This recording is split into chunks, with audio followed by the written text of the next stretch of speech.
वृषभ राशि वालों, औरत की ये एक चीज देखकर ही उससे शादी करनी चाहिए, बाकी सब मोह माया है।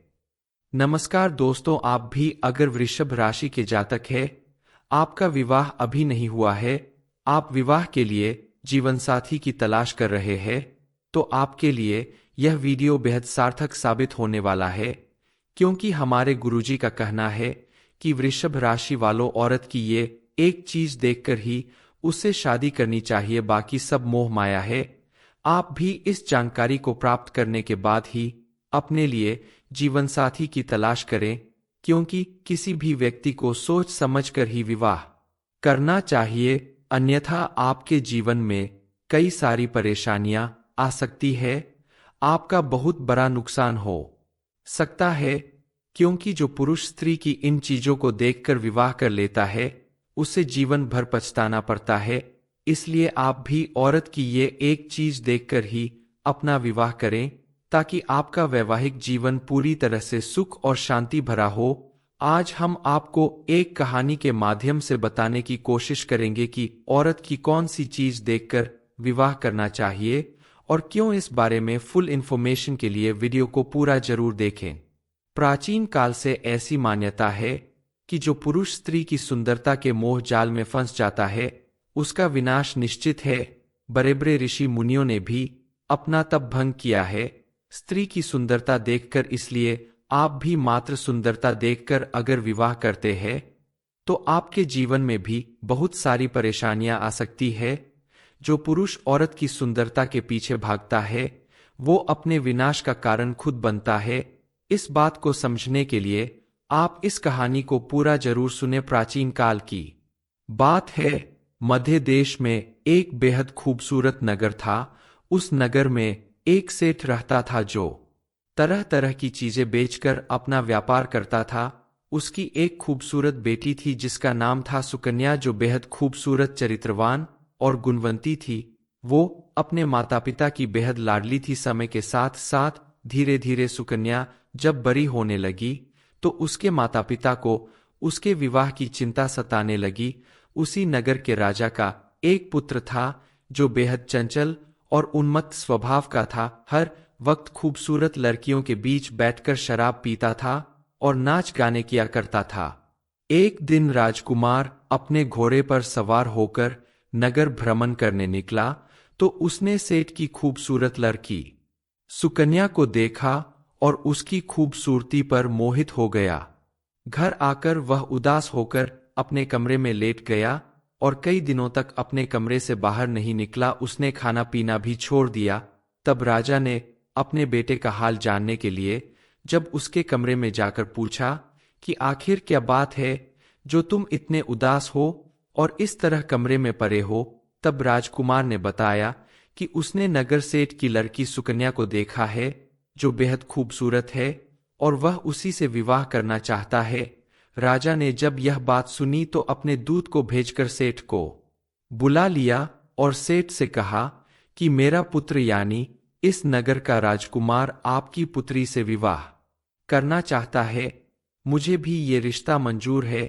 सेठ ने जब यह बात सुनी तो वह बेहद प्रसन्न हुआ और उसने कहा, ठीक है, मैं अपनी पुत्री से बात करके आपको बताता हूँ। सेठ ने जाकर अपनी पुत्री को जब यह बात बताई तो पुत्री को समझते देर ना लगी कि हो ना हो राजकुमार ने उसकी खूबसूरती देखकर उससे विवाह करने का फैसला लिया है। उसने अपने पिता से कहा कि पिताजी, मैं राजकुमार से मिलना चाहती हूँ, आप अगले सोमवार को राजकुमार को घर पर बुला ले। सेठ ने राजा के पास जाकर यह बात बताई तो राजा ने कहा, ठीक है, राजकुमार आपकी पुत्री से मिलने जरूर जाएंगे। राजकुमार ने जब यह बात सुनी तो वह मन ही मन बेहद खुश हुआ और सोमवार का दिन आने का इंतजार करने लगा। इधर सुकन्या ने अपने नौकर से जमाल गोटा मंगवाया और हर रोज खाना खाने के साथ साथ जमाल गोटा ले लेती और जमाल गोटा के असर से उसे बार बार शौच लगती, जिसकी वजह से सोमवार का दिन आते आते राजकुमारी बेहद कमजोर हो गई और उसने बिस्तर पकड़ लिया। राजकुमारी ने सोमवार के दिन अपने पिता यानी सेठ से कहा कि आज सोमवार का दिन है और राजकुमार मुझसे मिलने आने वाले हैं, आप जाइए और उन्हें बुलाकर लाइए। अपने पिता को भेजने के बाद सुकन्या ने नौकर से एक चारपाई मंगाई और उसके ऊपर चद्दर बिछाकर लेट गई। इस समय राजकुमारी बेहद कमजोर और बदसूरत दिखाई दे रही थी। थोड़ी देर के बाद नौकर ने आकर बताया कि राजकुमार आपसे मिलने आए हैं। सुकन्या ने कहा, उन्हें अंदर भेज दो। सेठ जब राजकुमार को लेकर राजकुमारी के पास पहुंचे तो सुकन्या चारपाई पर लेटी हुई थी। राजकुमार ने सुकन्या को देखा, उसके पैरों के नीचे से जमीन खिसक गई, पसीने छूटने लगे। सुकन्या का भूतनी जैसा रूप देखकर राजकुमार बिल्कुल घबरा गया। सुकन्या बिस्तर पे पड़े पड़े ही राजकुमार से बोली, राजकुमार आप आ गए। अगर आपको मुझसे प्रेम है तो मैं आपके साथ विवाह करने के लिए तैयार हूं। आप मेरे साथ जो भी करना चाहते हैं कर सकते हैं।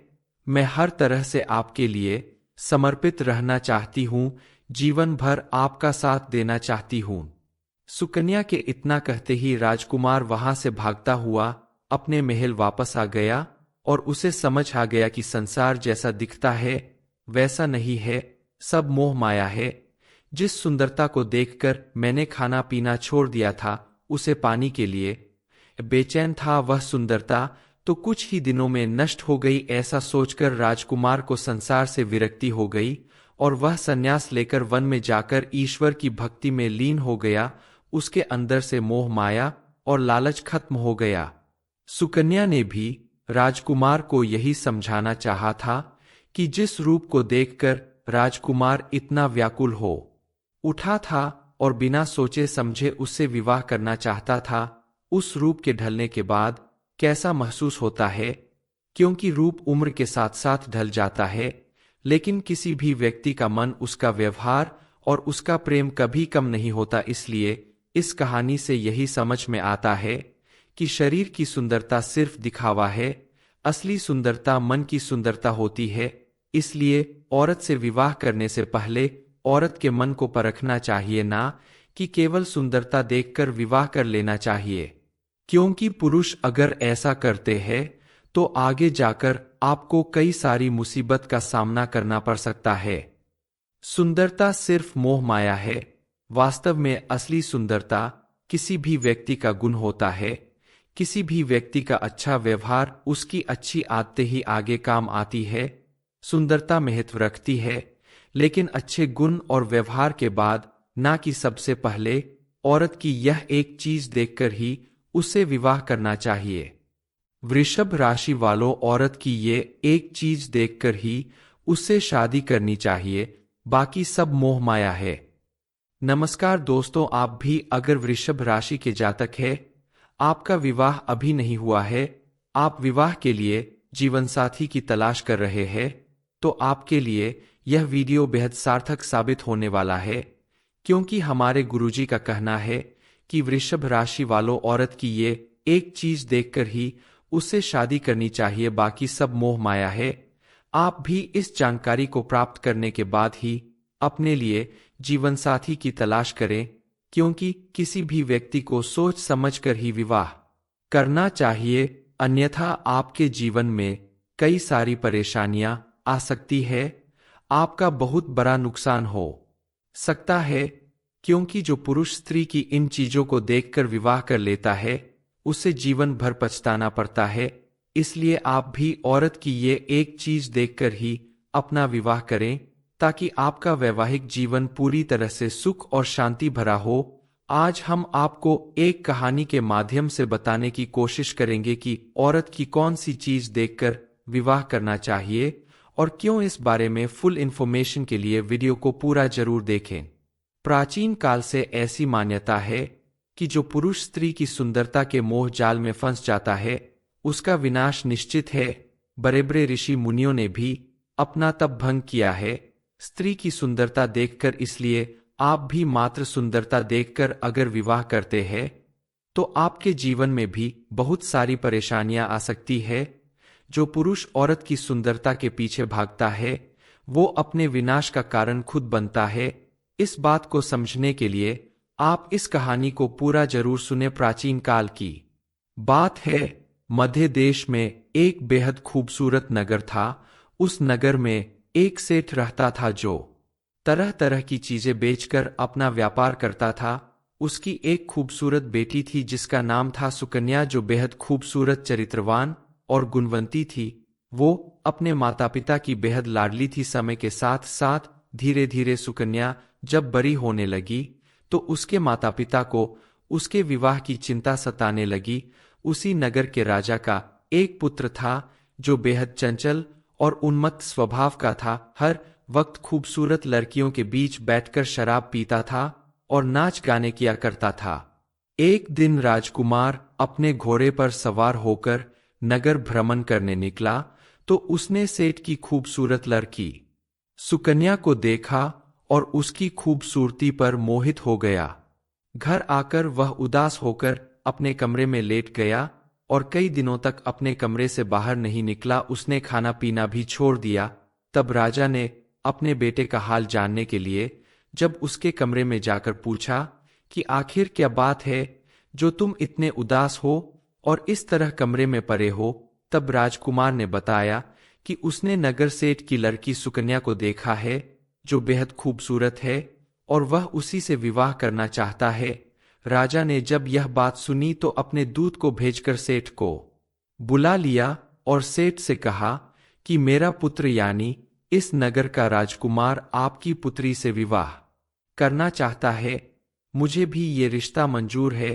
सेठ ने जब यह बात सुनी तो वह बेहद प्रसन्न हुआ और उसने कहा, ठीक है, मैं अपनी पुत्री से बात करके आपको बताता हूँ। सेठ ने जाकर अपनी पुत्री को जब यह बात बताई तो पुत्री को समझते देर ना लगी कि हो ना हो राजकुमार ने उसकी खूबसूरती देखकर उससे विवाह करने का फैसला लिया है।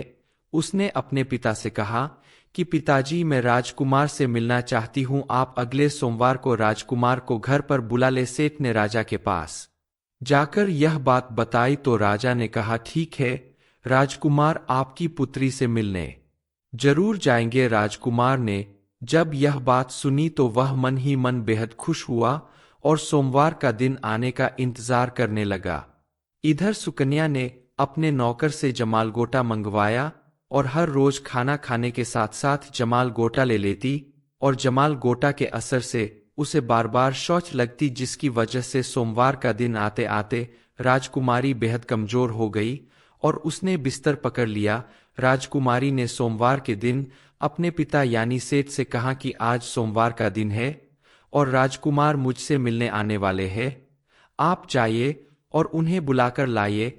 अपने पिता को भेजने के बाद सुकन्या ने नौकर से एक चारपाई मंगाई और उसके ऊपर चद्दर बिछाकर लेट गई। इस समय राजकुमारी बेहद कमजोर और बदसूरत दिखाई दे रही थी। थोड़ी देर के बाद नौकर ने आकर बताया कि राजकुमार आपसे मिलने आए हैं। सुकन्या ने कहा, उन्हें अंदर भेज दो। सेठ जब राजकुमार को लेकर राजकुमारी के पास पहुंचे तो सुकन्या चारपाई पर लेटी हुई थी। राजकुमार ने सुकन्या को देखा, उसके पैरों के नीचे से जमीन खिसक गई, पसीने छूटने लगे। सुकन्या का भूतनी जैसा रूप देखकर राजकुमार बिल्कुल घबरा गया। सुकन्या बिस्तर पे पड़े पड़े ही राजकुमार से बोली, राजकुमार आप आ गए, अगर आपको मुझसे प्रेम है तो मैं आपके साथ विवाह करने के लिए तैयार हूं। आप मेरे साथ जो भी करना चाहते हैं कर सकते हैं। मैं हर तरह से आपके लिए समर्पित रहना चाहती हूं, जीवन भर आपका साथ देना चाहती हूं। सुकन्या के इतना कहते ही राजकुमार वहां से भागता हुआ अपने महल वापस आ गया और उसे समझ आ गया कि संसार जैसा दिखता है वैसा नहीं है, सब मोह माया है। जिस सुंदरता को देखकर मैंने खाना पीना छोड़ दिया था, उसे पाने के लिए बेचैन था, वह सुंदरता तो कुछ ही दिनों में नष्ट हो गई। ऐसा सोचकर राजकुमार को संसार से विरक्ति हो गई और वह संन्यास लेकर वन में जाकर ईश्वर की भक्ति में लीन हो गया। उसके अंदर से मोह माया और लालच खत्म हो गया। सुकन्या ने भी राजकुमार को यही समझाना चाहा था कि जिस रूप को देखकर राजकुमार इतना व्याकुल हो उठा था और बिना सोचे समझे उससे विवाह करना चाहता था, उस रूप के ढलने के बाद कैसा महसूस होता है। क्योंकि रूप उम्र के साथ साथ ढल जाता है, लेकिन किसी भी व्यक्ति का मन, उसका व्यवहार और उसका प्रेम कभी कम नहीं होता। इसलिए इस कहानी से यही समझ में आता है कि शरीर की सुंदरता सिर्फ दिखावा है, असली सुंदरता मन की सुंदरता होती है। इसलिए औरत से विवाह करने से पहले औरत के मन को परखना चाहिए, ना कि केवल सुंदरता देखकर विवाह कर लेना चाहिए। क्योंकि पुरुष अगर ऐसा करते हैं तो आगे जाकर आपको कई सारी मुसीबत का सामना करना पड़ सकता है। सुंदरता सिर्फ मोह माया है। वास्तव में असली सुंदरता किसी भी व्यक्ति का गुण होता है। किसी भी व्यक्ति का अच्छा व्यवहार, उसकी अच्छी आदतें ही आगे काम आती है। सुंदरता महत्व रखती है, लेकिन अच्छे गुण और व्यवहार के बाद, ना कि सबसे पहले। औरत की यह एक चीज देखकर ही उसे विवाह करना चाहिए। वृषभ राशि वालों, औरत की ये एक चीज देखकर ही उससे शादी करनी चाहिए, बाकी सब मोह माया है। ये इन्फॉर्मेशन अगर आपको अच्छी लगी हो तो वीडियो को लाइक करें, शेयर करें, साथ ही चैनल को सब्सक्राइब करें ताकि आगे भी आपको गुरुजी की कृपा मिलती रहे।